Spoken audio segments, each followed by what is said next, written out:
नाजरीन आदाब, आप देख रहे हैं सर उर्दू का ख़ास प्रोग्राम एक मुलाकात। आज हमारे साथ मौजूद हैं हमारे मेहमान दुर्गेश साहू, जो कि CISF में बतौर सब इंस्पेक्टर अपनी खिदमत अंजाम दे रहे हैं। तो आप सभी दोस्तों का सर उर्दू पर साबरीन कौसर और सैयद मेराज की जानिब से खैर मकदम है। नमस्कार। नमस्कार सर, कैसे हैं आप? मैं बहुत अच्छा हूँ सर, आप कैसे हैं? बस बहुत बढ़िया। और दोस्तों, आप देख रहे हैं हमारे साथ दुर्गेश साहू जी हैं। तो दुर्गेश सर, आपका बहुत बहुत स्वागत है, वेलकम हमारे प्रोग्राम सर उर्दू के इस खास प्रोग्राम एक मुलाकात में। बहुत बहुत शुक्रिया। दुर्गेश जी, हमें ये बताएं कि मतलब आपका जो है CISF में आने का जो है मतलब कब आपने ये फैसला किया कि मतलब आपको इस तरफ का रुख करना है? मेरा भाई सच बताऊं तो बहुत इंटरेस्टिंग स्टोरी है ये, क्योंकि मैंने कभी भी नहीं सोचा था कि मुझे बेल्ट वाली नौकरी करना है। मैं एक हम्म। बहुत नॉर्मल सी और सिविल जॉब देखना चाह रहा था और मैंने किया भी था। अपनी पढ़ाई हम्म। पूरी करने के बाद, ग्रेजुएशन करने के बाद मुझे एक मल्टीनेशनल कंपनी है जेनपैक्ट, उसमें मौका मिला। वहां पर मैंने ज्वाइन किया। दिल्ली में ही था, आप शायद जानते होंगे, शास्त्री पार्क में दिल्ली IT बिल्कुल पार्क है। बिल्कुल। हम्म। जी हाँ, वहां पर मैंने तकरीबन 6 साल उस कंपनी में काम किया। एज अ टीम लीडर मैं वहां पर था। उसी अच्छा। दौरान जो IT पार्क था, उसके बगल में CISF का कैंप एक लगा। और उन सभी को, फौजियों को देखते हुए अंदर से, जब मेट्रो में हम ट्रेवल करते थे, इन सबको देखते थे, तो अंदर से एक बहुत ही अलग तरह की फीलिंग आती थी। और लगता था कि कहीं ना कहीं जिंदगी का मकसद शायद किसी और तरफ मुड़ जाए। और जिसके बाद हम्म। मैंने तैयारियां शुरू करी। एक CPO का एग्जाम होता है, सेंट्रल पुलिस ऑर्गेनाइजेशन का, स्टाफ अच्छा। सिलेक्शन कमीशन के तहत। SSC की तो तरफ से। उसकी मैंने तैयारी, जी हाँ, उसकी मैंने तैयारी करी। और उसी तैयारी के दौरान मेरा सबसे पहले SSB में सिलेक्शन हुआ, सीमा सशस्त्र बल। हम्म। लेकिन चूंकि मुझे CISF की ज्यादा ललक थी, तो मैंने अगले साल फिर एग्जाम दिया। और रिटर्न होने के बाद, फिजिकल होने के बाद, इंटरव्यू होने के बाद, मेडिकल होने के बाद, आखिरकार मुझे CISF में जॉब मिली। क्या बात है। क्या कहने हैं। मतलब एक प्राइवेट कंपनी में टीम लीडर होने के बाद और फिर इतनी मेहनत से, लगन से जो है उस जी मकाम को पाना जहां आप जाना चाहते हैं, तो ये बहुत ही काबिले तारीफ है। जी हाँ। जी। और बहुत बहुत खूब। जी।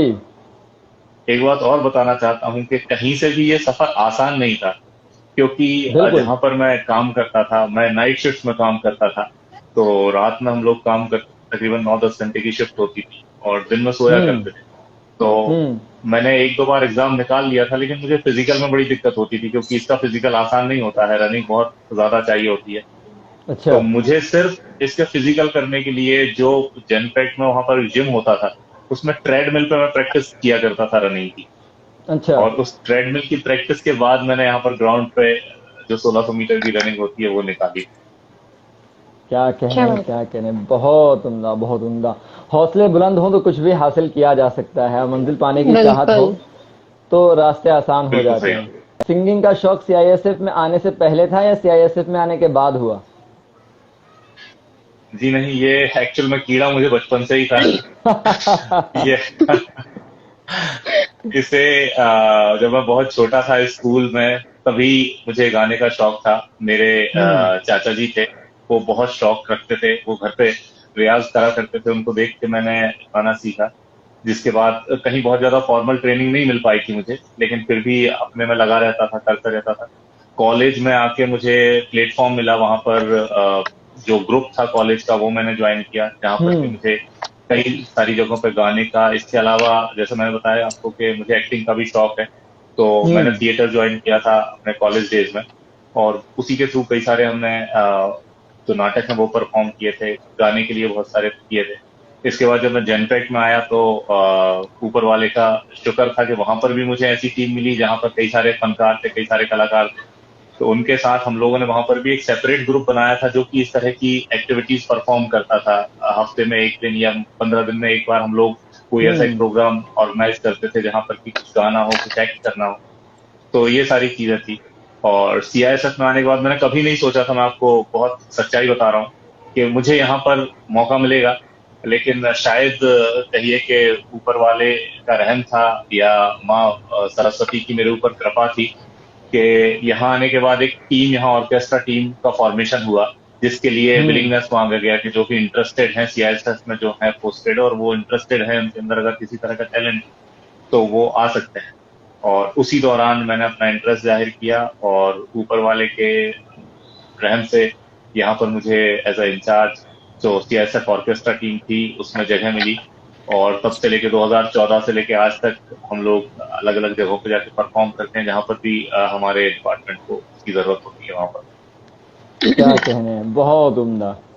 मेरा अगला सवाल आपसे ये है कि आपको क्या लगता है कि सीआईएसएफ के लिए क्या चीजें बेसिक नेसेसिटी है कि एक इंसान में ये चीजें होनी ही चाहिए तभी वो जो है सीआईएसएफ कर सकता है? आपको क्या लगता है?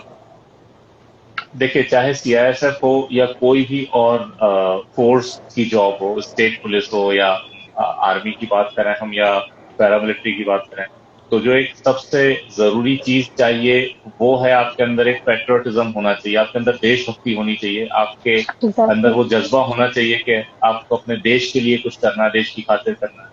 इसके अलावा जो बहुत जरूरी चीज है वो है आपकी लगन। क्योंकि कई सारी स्टेजेस होती हैं इसमें। सबसे पहले आपको रिटर्न एग्जाम देना होता है, उसको क्वालिफाई जब आप करते हैं फिर उसके बाद आपका फिजिकल एग्जाम होता है।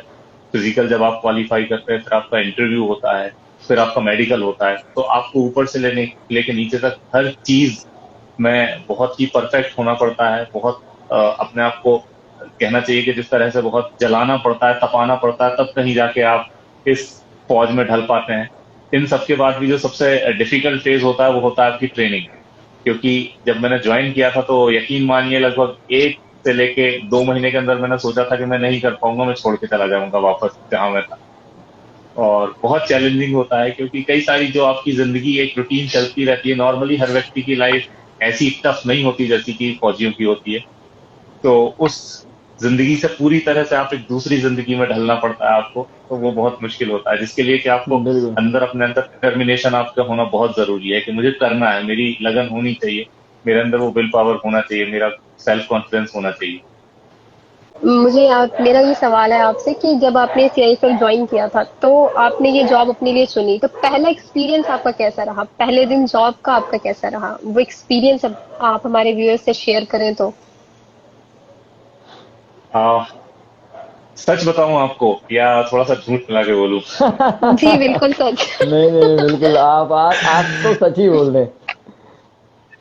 तो मैं आपको सच सच बताता हूँ कि मैं जेनपैक्ट जिस कंपनी में काम करता था वो एक मल्टीनेशनल कंपनी है और यकीन मानिए बहुत ही बेहतरीन कंपनी है। वहां पर आप बिल्कुल। समझिए एक मल्टीनेशनल कंपनी में सोमवार से लेकर शुक्रवार तक जॉब करना, सैटरडे संडे छुट्टी मनाना, इसके अलावा एक हम्म। कुछ फिक्स रूटीन होती थी। 8-9 घंटे के बाद मुझे कोई डिस्टर्ब नहीं करता था, मुझे कोई कुछ नहीं पूछता था। तो बहुत एक फिक्स लाइफ चल रही थी, बड़ी रिलैक्स, बहुत कंफर्टेबल लाइफ चल रही थी। और जब मैंने सीएसएफ ज्वाइन किया और पहला दिन जो मेरा ट्रेनिंग का था, जब हम लोग गए तो मुझे लगा कि नहीं, यहाँ पर भी बहुत आराम होगा, फिक्स रूटीन होता होगा, 8 घंटे से ज्यादा कुछ नहीं होता होगा। लेकिन पहले दिन ही जाके जो वहां का माहौल देखा कि यहाँ तो कुछ नहीं है, यहाँ 24 घंटे की नौकरी है, किसी भी समय आपको आना पड़ सकता है, रात को सोते में से आपको उठा के तुरंत ड्यूटी पे बुलाया जा सकता है। इसके अलावा आपका कोई फिक्स रूटीन नहीं रहेगा, 8 घंटे की जगह 15 घंटे काम करना है, बहुत मेहनती काम करना है, कई जगह दिमाग लगाना है, कई जगह आपके इमोशंस को काबू रखना है।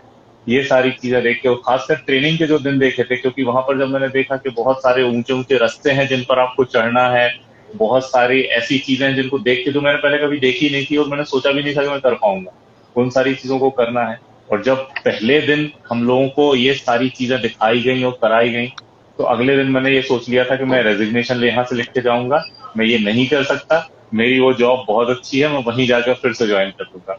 तो सच बताऊं आपको तो मैंने ये रेजिग्नेशन लिख भी दिया था। ओह। लेकिन फिर कहीं ना कहीं मेरे एक बहुत अजीज दोस्त थे जिन्होंने, अगर एग्जैक्टली। गए हो तो इसको एज अ चैलेंज लो और तुम कर सकते हो तभी तुम वहां गए हो, और इस चैलेंज को लेते हुए आगे करना है और मुझे यकीन है कि तुम कर लोगे। और कहीं ना कहीं उनकी वो बात मेरे दिल में बैठ गई। और उसके बाद से लेके हर दिन दिक्कत होती थी, प्रॉब्लम होती थी, परेशानियां होती थी, लेकिन नहीं, कहीं ना कहीं लगभग 13 महीने का मेरी ट्रेनिंग का सफर था जो मैंने पूरा किया। और उसके बाद जब रैंक मिली तो एक बहुत अलग और बहुत खुश मिजाज फीलिंग थी वो। मैं अपने गुरुजी का एक गाना है जो मैंने दूरदर्शन का जब प्रोग्राम हुआ था वहां भी सुनाया था, और उसी अच्छा। का मैं एक मुखड़ा एक अंतरा आप लोगों के बिल्कुल सामने और बिल्कुल। सभी दर्शकों के सामने गाना चाहता हूँ। और जी। ये जो गाना है ये मेरे गुरुजी का लिखा हुआ है। मैं हमेशा शुक्रगुजार हूँ कि उन्होंने ये मौका मुझे दिया कि मैं ये गाना गा सकूं। और इस गाने का एक एक शब्द मेरे कहीं ना कहीं दिल से निकलता है।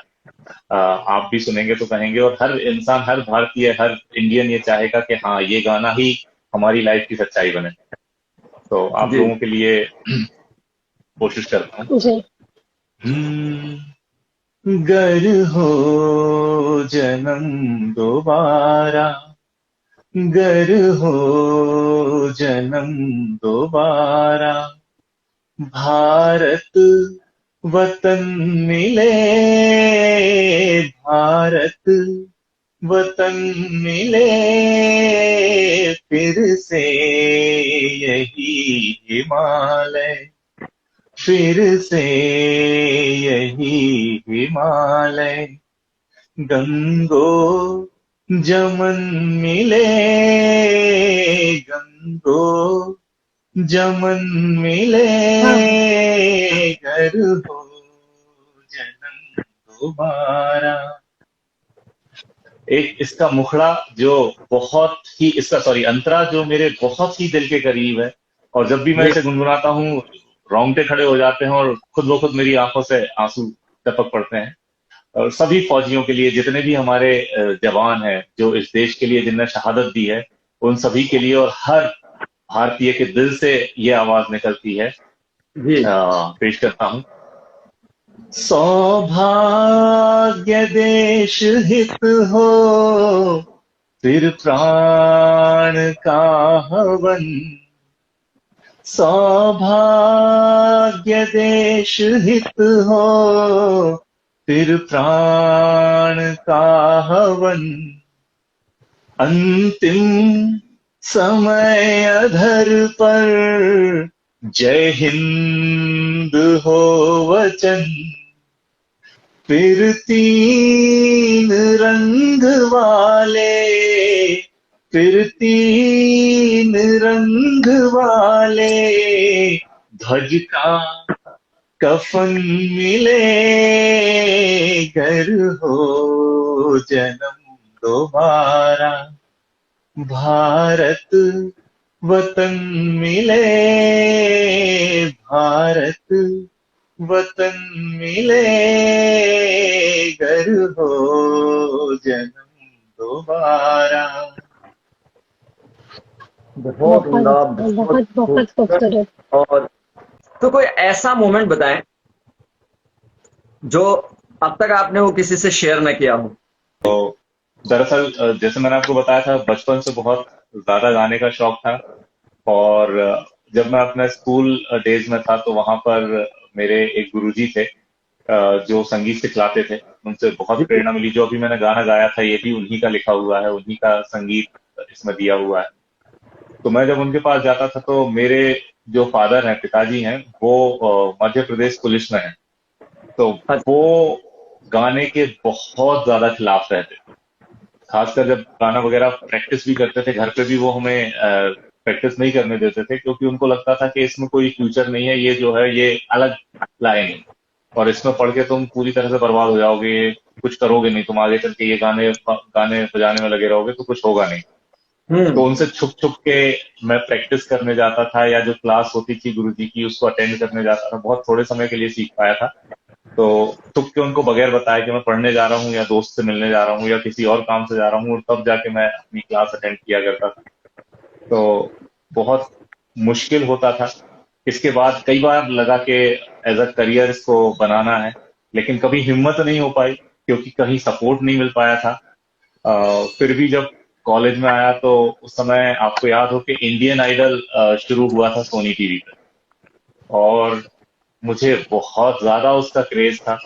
और उसके लिए, ये बात शायद मेरे घर वाले अब जान जाएं तो जान जाएं, मैंने बगैर घर पे बताए अपने दोस्तों के साथ लखनऊ, मैं जहाँ रहता था होशंगाबाद भोपाल के पास वो जगह है, वहां से मैं लखनऊ उसका ऑडिशन देने गया था, घर वालों को बगैर बताए। घर वालों से बोल के गए थे कि हम लोग पिकनिक पे जा रहे हैं दोस्तों के साथ, और हम लोग गुरुजी के साथ और कई दोस्त थे, लगभग 6-7 लोग, हम लोग लखनऊ गए थे बगैर बताए। कैसे कैसे गए थे, कैसे ऑडिशन दिया, ये मैं ही जानता हूँ। तो कितना चैलेंज होता है जब आप ड्यूटी जा रहे होते हैं और उस वक्त आपके बच्चे ने जिद किया हो कि नहीं मुझे भी जाना है आपके साथ, वो खूबसूरत जो लम्हा आप जो डेली फेस करते हैं या अब तक करते रहे, मुझे उसके बारे में जानना है। मिराज भाई, बहुत मुश्किल होती है एक फौजी की जिंदगी, इसमें कोई दो मत नहीं है। क्योंकि बहुत सारी चीजों को सेक्रीफाइस करके इंसान एक फौजी बनता है, और फौजी बनने के बाद भी आपको लगातार कई सारी चीजों को सेक्रीफाइस करना पड़ता है।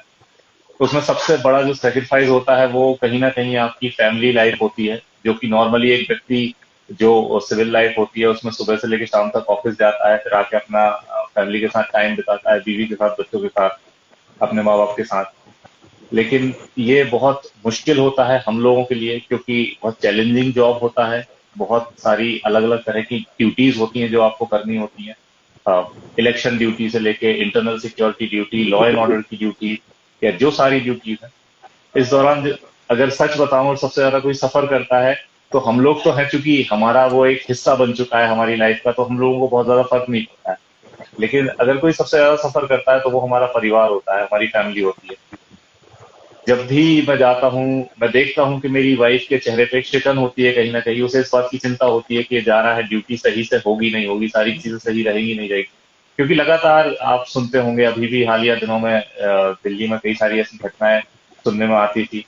खासकर जी जो हमारे भाई बीएसएफ में है या सीआरपीएफ में है, आईटीबीपी में है, या किसी भी बेल्ट की फोर्स में हो, उनका जॉब रिस्की होता है। कई सारे चैलेंजेस होते हैं। कोई भरोसा नहीं होता है कि अगला मोमेंट, अगला जो पल है वो कैसा हो।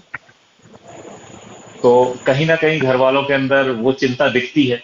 मेरी एक छोटी सी 2-2.5 साल की बच्ची है, और जब भी मैं जाता हूँ घर से निकल के ड्यूटी के लिए, वो मुझसे आके चिपक जाती है, हग कर लेती है और जिद करती है कि मैं भी आपके साथ जाऊंगी। लेकिन पहले दिनों में थोड़ी ज्यादा दिक्कत होती थी, अब वो ये समझ चुकी है, जब भी मैं यूनिफॉर्म पहनता हूँ तो समझ जाती है कि ये कहीं ना कहीं ऐसी जगह जा रहा है जहां मुझे ले जा नहीं सकता है। क्योंकि जब भी सिविल कपड़ों में जाता हूँ तो मैं मोस्ट ऑफ द टाइम साथ ले जाता हूँ अपने।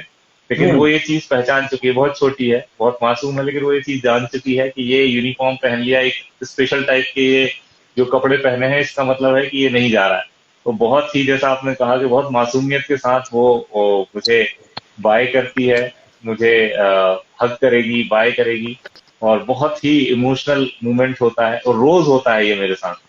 और मुझे पता है कि मेरे जैसे जितने भी मेरे साथी हैं, सभी इस मूवमेंट को कहीं ना कहीं फेस करते हैं, और होता है। लेकिन क्या करें, देश है, हमारी जो ड्यूटी है वो सबसे ऊपर है। और यही चीज हमें हमारी ड्यूटी में सिखलाई जाती है कि आप ड्यूटी से ऊपर कुछ भी नहीं रख सकते। इवन आप बिल्कुल खुद को भी नहीं रख सकते, सबसे ऊपर आपकी ड्यूटी है। बिल्कुल। दुर्गेश भाई, मेरा सवाल यह है कि जो लोग इस तरफ रुख करना चाहते हैं, जो बच्चे हैं जो सीखना चाहते हैं या वो चाहते हैं कि वो सीआईएसएफ, आईटीबीपी, बीएसएफ इन सब का हिस्सा बने, तो जैसे आपने एक अच्छी खासी कंपनी में काम करते हुए आपने ये फैसला किया कि अब आपको जो है मूव ऑन करना है, अब आपको जाना है, एक बहुत बड़ा फैसला था। कुछ लोग ऐसी शुरुआत करना चाहते हैं लेकिन उन्हें डर है कि यार हम कहीं सक्सेस नहीं हुए या हमें कितना नुकसान हो गया। तो आप उन लोगों को क्या बताना चाहेंगे, उन्हें कैसे किस तरह तैयारी करनी चाहिए? अ, बहुत बहुत बढ़िया सवाल है मिराज भाई। पहले तो मैं थोड़ा सा डिफरेंस क्लियर करना चाहता हूँ। अधिकतर लोगों को एक्चुअल में थोड़ा सा इस चीज में पता नहीं है कि हमारे यहाँ पर जो किस तरह की फोर्सेज होती हैं। तो सभी दर्शकों के लिए मैं एक बार थोड़ा सा इसको बहुत आसान भाषा में, आसान शब्दों में बिल्कुल। मैं समझाना चाहता हूँ कि हमारे देश में 3 तरह की फौजें हैं। एक जो हमारी, जिसे हम मिलिट्री बोलते हैं, जिसमें कि आर्मी, एयरफोर्स और नेवी, 3 आती हैं। इनका काम जो भी हमारे देश पर हमला करता है उससे उसका मुकाबला करना है, हमारे देश की रक्षा करना है बाहरी आक्रमणकारियों से। इसके अलावा जो हर स्टेट होता है, हर स्टेट की अपनी एक पुलिस होती है, जो कि वहां पर लॉ एंड ऑर्डर मेंटेन करने के लिए होता है। इन दोनों के बीच में तीसरा जो होता है वो होता है पैरामिलिट्री फोर्स। अच्छा। पैरामिलिट्री फोर्स जिसमें कि मैं आता हूं, जिसे हम अर्धसैनिक बल बोलते हैं। ये जो मिलिट्री होती है डिफेंस मिनिस्ट्री के अंदर में आती है, और जो पैरामिलिट्री होती है ये होम मिनिस्ट्री के अंदर में आती है। इनका काम हमें हमें जो दूसरा नाम हमारा होता है वो होता है सेंट्रल पुलिस। जो सेंट्रल गवर्नमेंट है हम उसकी पुलिस कहलाते हैं, जिसमें कि ITBP, CRPF, BSF, CISF, SSB, ये सारी फौज हैं जो कि पैरामिलिट्री के अंदर आती हैं। और इनमें जाने के लिए मिलिट्री का अपना अलग टेस्ट होता है। आप जानते हैं कि एनडीए या सीडीएस के थ्रू आप मिलिट्री में जा सकते हैं, अगर आप ऑफिसर रैंक पे जाना चाहते हैं। अगर आप जवान में जाना चाहते हैं तो उसकी जो भर्ती होती है, नॉर्मल रैली निकलती है, उसके थ्रू जा सकते हैं। पैरामिलिट्री के लिए एग्जाम जो होता है वो एसएससी कंडक्ट कराती है। सब इंस्पेक्टर लेवल पे एसएससी कंडक्ट करती है। ऑफिसर में असिस्टेंट कमांडेंट एंड अब उस लेवल पे यूपीएससी कंडक्ट करती है। और अगर आप कांस्टेबल से आना चाहते हैं तो इसके लिए भी एसएससी ही आपका टेस्ट लेती है। जैसा कि मैंने आपको बताया था पहले भी कि सबसे पहले आपको रिटर्न एग्जाम निकालना होता है, फिर फिजिकल होता है। ये सारे हर लेवल पे ये चीज होती है। Physical okay. होता है, फिजिकल के बाद फिर आप का इंटरव्यू होता है, और फिर लास्ट में मेडिकल होता है। अभी इंटरव्यू खत्म कर दिया गया है, फिर लास्ट में आपका मेडिकल होता है। हर कैटेगरी में आपको सक्सेसफुल होना है, और इसके बाद ही आपको यहाँ पर मौका मिलता है। तो जो भी इसमें आना चाहते हैं, मैं उनके लिए यही कहूंगा कि थोड़ा सा दिल से मेहनत करें। खासकर आपका जो रिटर्न पार्ट है, रिटर्न एग्जाम है, उसकी मेहनत तो आपको करनी ही करनी है, लेकिन आपको अपने आप को फिजिकली और मेंटली भी फिट रखना है, जिसके लिए लगातार आपको रनिंग करते रहना चाहिए। हाई जंप, लॉन्ग जंप वगैरह है, इनकी प्रैक्टिस करते रहना चाहिए। और इसके अलावा जो है मेंटली आपको स्ट्रांग होना चाहिए, क्योंकि जब आप आते हैं तो आपको साइकोलॉजिकली कई सारी चीजें यहाँ पर फेस करनी होती है, जिसके लिए आपको मेंटली स्ट्रांग होना बहुत जरूरी है। बहुत उम्दा दुर्गेश भाई, आपने बहुत अच्छे तरीके से जो है समझा दिया। उम्मीद है कि जो लोग हमें देख रहे होंगे उन्हें क्लियर हो गया होगा कि अगर उन्हें इस तरफ आना है या रुख करना है तो उन्हें किस तरीके से तैयारी करनी चाहिए। तो बिल्कुल अच्छा रहा अब तक का सफर। साबरी, मैं चाहूंगा कि आगे का सफर आप कंटिन्यू करें। जी, आगे का हमारा नेक्स्ट सेगमेंट होता है क्विक क्वेश्चन आंसर राउंड, जिसमें मैं आपसे कुछ सवाल करूंगी, आपको बहुत मुख्तसर से उनके जवाब देने हैं, बहुत शॉर्ट में। आपकी जिंदगी का सबसे बड़ा रिग्रेट क्या है, जिसे देखकर आपको पछतावा हुआ हो, जिसे करके कि मुझे ये नहीं करना चाहिए था? जरूर है कि मैंने जैसे आपको बताया कि मैं संगीत सीखना चाहता था, जो मैं नहीं सीख पाया, उसको लेकर मुझे जरूर पछतावा आज रहता है, तो मुझे सीखना चाहिए क्या था। बात। और आपकी जिंदगी का सबसे बड़ा ड्रीम, या तो वो फुलफिल हो गया हो या फिर आप अभी करना चाहते हैं उस ड्रीम को पूरा, तो वो हमारे व्यूअर्स के साथ शेयर करें।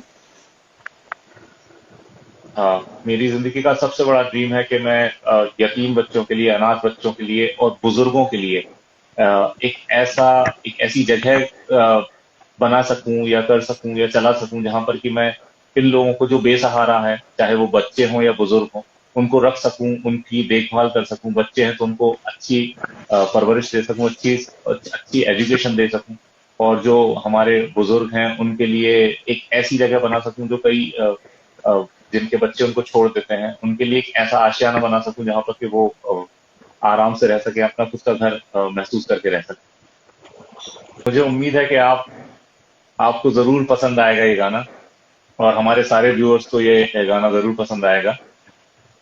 हम्म, लग जा गले के फिर ये हंसी रात हो न हो, शायद फिर इस जन्म में मुलाकात हो न हो। लग जा गले के फिर ये हंसी रात हो न हो, शायद फिर इस जन्म में मुलाकात हो न हो। लग जा गले से के हमको मिली है आज ये घड़ियां नसीब से, जी भर के देख लीजिए हमको करीब से,